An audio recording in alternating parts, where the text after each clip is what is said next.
Antes de darle la palabra al diputado Manuel Cadena Morales para que haga la declaratoria formal inaugural de este foro, voy a dirigirles un mensaje que contextualiza este foro. Me voy a pasar para allá.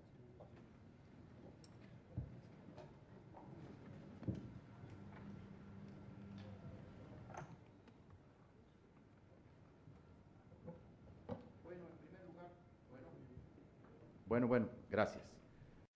Buenos días a todas y a todos. Antes que nada, quiero agradecer la presencia de todas y todos ustedes en este recinto y en particular de quienes han aceptado tomar parte como ponentes dentro de este foro nacional. Tiene la Cámara de los Diputados en sus manos una empresa legislativa de gran trascendencia para la vida de México, y los puntos de vista que aquí nos compartan los expositores serán de gran utilidad a los legisladores para normar criterio y dictaminar el conjunto de reformas planteadas a la Ley de Seguridad Nacional. La seguridad nacional tiene como objetivo la preservación del Estado para mantener y conservar las libertades y derechos y el respeto pleno a la seguridad e integridad de sus habitantes. Dada la magnitud y relevancia de esta cuestión, es evidente que el marco legal de la seguridad nacional es un tema de primera importancia, pues se trata de salvaguardar la integridad del Estado, las instituciones y las personas. En México, al igual que en el orden internacional como producto de la Guerra Fría, la dimensión de las políticas de seguridad nacional se entendieron como asunto de control político del régimen en turno. De 1917 al año 2000 operó una especie de híbrido entre seguridad interior y protección o resguardo del Estado. Los distintos regímenes en el mundo concibieron la seguridad nacional como instrumento para mantener el control político y social en todos los ámbitos de la vida pública, sin alterar el régimen establecido, basado en la idea de resguardo, insisto, fundamentalmente del Estado y no tanto de la sociedad. Con nuestra transición democrática, el Congreso trabajó para cambiar el enfoque que se tenía de seguridad nacional, fijando conceptos y atribuciones en una ley que contuviera posibles arbitrariedades y abusos. El 5 de abril de 2004 se publicó una reforma constitucional que faculta al Congreso de la Unión para expedir leyes en materia de seguridad nacional, estableciendo los requisitos y límites a las investigaciones correspondientes. Sin embargo, no fue hasta enero de 2005 que se publicó en el Diario Oficial de la Federación la Ley de Seguridad Nacional. Entonces, como ahora, participó de manera destacada la diputada Claudia Ruiz Massieu, que se desempeña como secretaria de nuestra comisión. Esta ley define en su artículo 3 a la seguridad nacional como las acciones destinadas de manera inmediata y directa a mantener la integridad, estabilidad y permanencia del Estado mexicano, que conlleva a la protección de la nación mexicana frente a las amenazas y riesgos que enfrenta nuestro país, la preservación de la soberanía e independencia nacional y la defensa del territorio, el mantenimiento del orden constitucional y el fortalecimiento de las instituciones democráticas de gobierno, el mantenimiento de la unidad de las partes integrantes de la Federación señaladas en el artículo 43 de la Constitución Política de los Estados Unidos Mexicanos y la defensa legítima del Estado respecto de otros estados o sujetos de derecho internacional y la preservación de la democracia fundada en el desarrollo económico, social y político del país y sus habitantes. Con esta ley de 2005 se logró a través de la regulación jurídica definir el concepto de seguridad nacional que tuviera objetivos para que en futuras ocasiones no se actuara políticamente contra la sociedad bajo la justificación de seguridad nacional. Además, se fijaron criterios para las actividades de inteligencia del Estado y se ordenó la integración del Consejo de Seguridad Nacional. Sin duda, un producto legislativo para su tiempo de enorme importancia en el empeño de la entonces legislatura federal. Es importante señalar que la seguridad nacional no es lo mismo que la seguridad pública. La primera se enfoca solo en las actividades que pongan en riesgo la estabilidad del Estado, mientras la segunda, de acuerdo a la Ley General del Sistema Nacional de Seguridad Pública, comprende la prevención especial y general de los delitos, la investigación para hacerla efectiva, la sanción de las infracciones administrativas y la persecución de los delitos y la reinserción social del individuo. La seguridad pública está a cargo de las instituciones policiales y el Ministerio Público, entre otras instancias. Sin embargo, tanto las policías como los ministerios públicos locales han acreditado en distintos territorios del país y con distintos hechos una ineficacia práctica que han sido superadas y rebasadas por el crimen organizado y han sido profundamente infiltradas por los grupos delincuenciales que han tomado sobre todo a las policías municipales como estructuras de despliegue logístico para la ejecución de sus planes criminales. De ahí que varios estados han recurrido a la Federación para que tanto la Fuerza Armada Permanente como la Policía Federal colaboren directamente en el combate a la delincuencia organizada.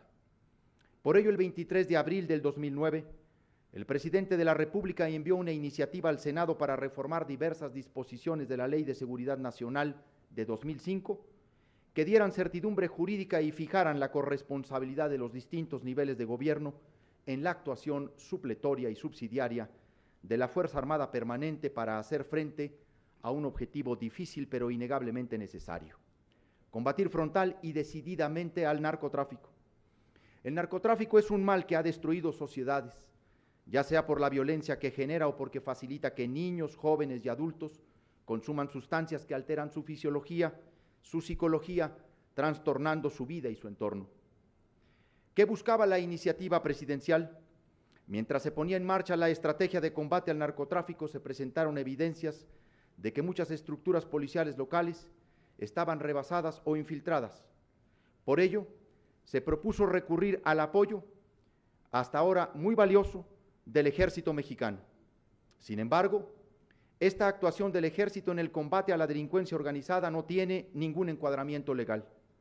Así fue que el presidente propuso crear la figura jurídica denominada Declaración de Existencia de Afectación a la Seguridad Interior para encuadrar la participación de las Fuerzas Armadas en coordinación con otras instancias de seguridad.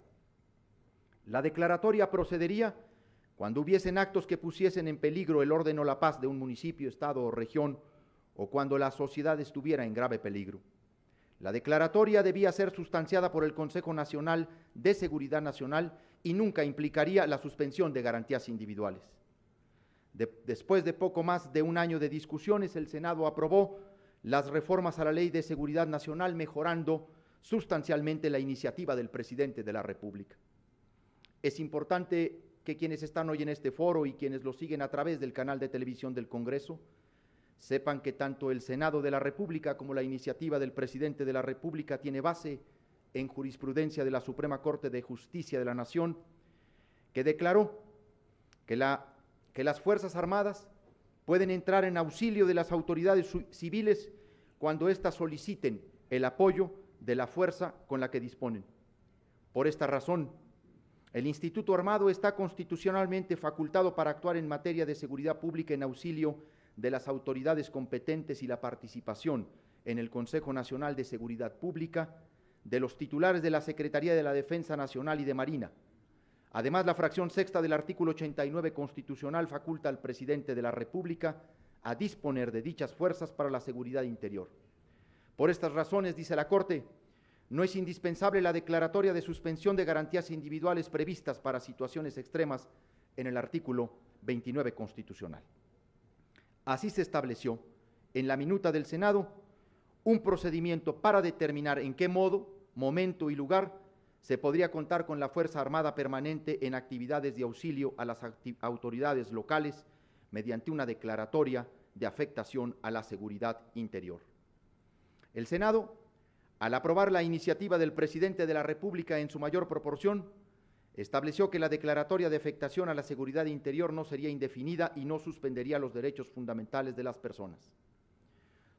Tiene esa minuta el buen cuidado de establecer que la declaratoria nunca sería por movimientos sociales o conflictos políticos o electorales y que los delitos que los integrantes de las Fuerzas Armadas cometieran en auxilio de las autoridades civiles serían juzgadas por tribunales competentes. El Senado, en suma, logró un buen equilibrio entre los objetivos de la seguridad nacional y el sistema de derechos humanos. Y por ello, por ser un asunto de trascendental importancia, era necesario dictaminar la minuta de forma transparente e incluyendo a todos los sectores de la población interesados, así como a todas las instituciones oficiales involucradas. La redacción de las definiciones en materia de seguridad nacional debe ser precisa para no dar pie a actos arbitrarios o a interpretaciones discrecionales. Hay que valorar también el asunto de fondo, la pertinencia de la participación de las Fuerzas Armadas en actividades policiales. Por ello, la Comisión de Gobernación realizó un plan de trabajo que incluyó una amplia consulta especializada y un foro nacional, que es el que ahora ponemos en marcha para todo el país. Nuestro plan de trabajo atiende los tiempos que señala el reglamento de la Cámara de los Diputados. El 27 de julio es la fecha límite para que las Comisiones Unidas de Gobernación, de Defensa Nacional y de Derechos Humanos entreguen dicho documento a la mesa directiva de la Cámara de los Diputados. Debido a que la Comisión de Gobernación es la primera en el orden a la que se le turnó la minuta proveniente del Senado, es la encargada de elaborar y aprobar el dictamen para luego enviarlo a las otras dos comisiones para que también lo discutan y lo aprueben. El objetivo de la Comisión de Gobernación es trabajar de manera conjunta con la Comisión de Derechos Humanos y la de Defensa Nacional. Por lo pronto, hemos logrado un acuerdo de trabajo simultáneo con la de Derechos Humanos que encabeza el diputado Manuel Cadena Morales, a quien agradecemos esa voluntad y disposición de él y de los miembros de esta comisión. Queremos lograr un documento que cuente con el mayor de los consensos posibles. La primera acción ya se llevó a cabo. Las audiencias especializadas para recibir las opiniones de académicos, de organizaciones de la sociedad civil, de distintos funcionarios del Gobierno de la República, así como de comisiones estatales de derechos humanos, todos ellos relacionados con la seguridad nacional, la seguridad pública y los derechos humanos. Ahora desahogamos el Foro Nacional sobre Democracia, Seguridad Nacional y Derechos Humanos. Este foro tiene el mismo objetivo que todos los actores involucrados, las organizaciones no gubernamentales, los especialistas, las instituciones, den sus opiniones y propuestas de manera franca y libre, como solo y de manera libertaria se puede hablar en el Congreso de la Unión. Queremos que contribuyan con la elaboración del dictamen, con la información recabada de los grupos de trabajo, de las audiencias especializadas y de este foro. Los distintos grupos parlamentarios analizarán, valorarán y elaborarán el anteproyecto de dictamen, mismo que será entregado el 5 de junio a los integrantes de las Comisiones Unidas, los que se reunirán en la semana que va del 12 al 14 de junio para discutirlo y aprobarlo y entregarlo a la mesa directiva.